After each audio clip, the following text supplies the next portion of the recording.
세 번째가 이제 말씀하셨던 이제 친일파들에 대한 비판이잖아요. 그 친일파에 대한 비판의 작품을 계속 한번 보시겠습니다. 상당히 많이 그렸습니다. 그리고 이제 그 당시에 가장 유명한 친일파가 이제 이완용 아니겠습니까?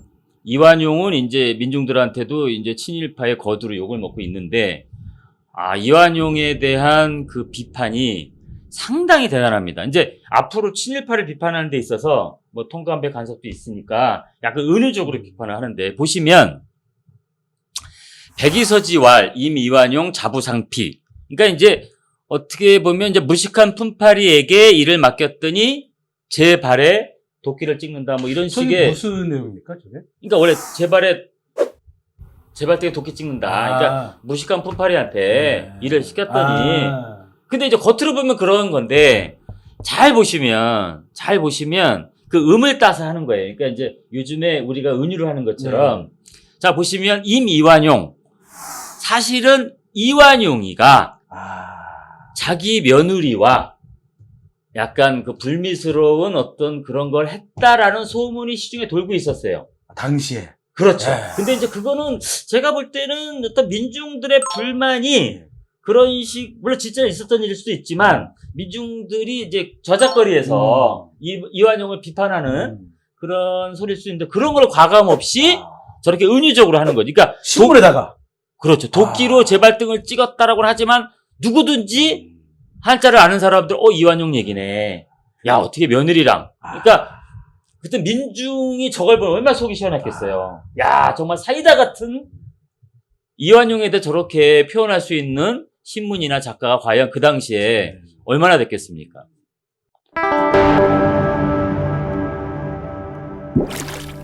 그 다음에 이거는 뭐냐면, 이병무라는 이제 관료예요. 친일파 관료입니다.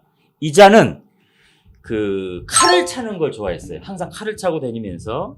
그러면서 이제 저기 보시면 그 이검일병무사의, 그러니까 또 이병무라는 이름을 누구든지 알지만 일부러 음을 바꾼 거예요. 이제 한자는 이병무라는 이름이 아니지만 한자는 다른 걸 쓰면서 벌거벗고 환도를 찾다 이거예요. 환도가 이제 칼이니까.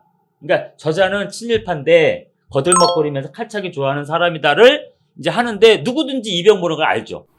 이자는 윤덕영이라는 친일파입니다. 이자는 호사칸이에요. 여자를 너무 지금 킹 오브 더 킹입니다, 좀. 네네네. 그래서 당대 호색한인 윤덕영이가 이제 풍성한 머리를 한 사내가 이제 여자에게 손을 대려고 하고 있는데, 이제 뭐 저고리 8부분에 김호라고 적혀 있고, 윤리를 저버린 개판 같다. 뭐 그리고 아래 굵은 세 글자를 모으면 윤자, 덕자, 영자가 돼요. 또 숨어 있네요. 그렇죠, 그렇죠. 예. 그림은 날아가는 두 여자를 이제 울면서 잡으려는 사내를 얘기했는데, 이 어떤 이도영 연구의 가장 공이 크신 미술사학자 최석태 선생은 이 그림을 보고 이게 바로 이제 윤덕영으로 추정이 된다. 그래서 이제 그 엽색 행각에 대해서 이제 비판을 한 거고요. 그 다음에 이제 민용이라고 또 아실 거예요. 민용이가 이제 당대 엄청난 이제 돈을 맞어요. 친일을 하고서. 그래서 이제 저 보시면 이 민씨가 문문자에다가 그럴 문자를 합하면 민씨잖아요. 그래서 이제 영영, 휘황찬란, 그러니까 요것도 이제 삼행시처럼 그거를 이제 뇌물축제, 죄상을 갖다가 그림으로 설명한 거죠. 이도영 작가는 어떤 대상 정치인이나 위정자들에 대한 비판을 전혀 뭐 이렇게 꺼리낌 없이 직설적으로, 근데 은유적으로 그렇게, 그러니까 비판은 하되 모두가 알 수 있는 정도에 또 숨겨놓고 그렇게 했네요. 저는 이렇게 생각하는 게, 만 25살의 젊은 천재 화가라 하더라도 이미 그 저기 서예와 한국화에 대해서 나름대로 이제 어느 정도 조예가 있었잖아요. 인문학적 취향이 있었다. 그래서 저렇게 이제 사람을 풍자할 때 저런 것이 있지 않았을까. 그래서 뭐 그런 게 나타난다고 보고요.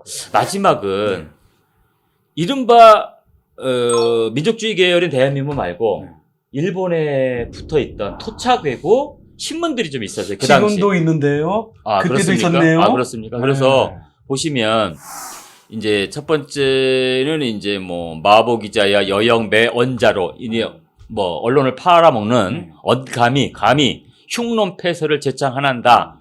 그리고 국민 공분의 현장 그러면서 막 신문을 찢어버립니다. 보시죠? 그렇죠? 그렇네요. 예, 첫 번째 그림은 이제 친일 세력과 친일 비판을 하는데 어디 글을 돈 주고 사는 악마 기자, 이게 이제 국민신보라는 당시 신문 기자를 얘기하는 거예요. 감히 어디서 막글을 하느냐라고 아주 이제 펜으로 권장을 쳐요.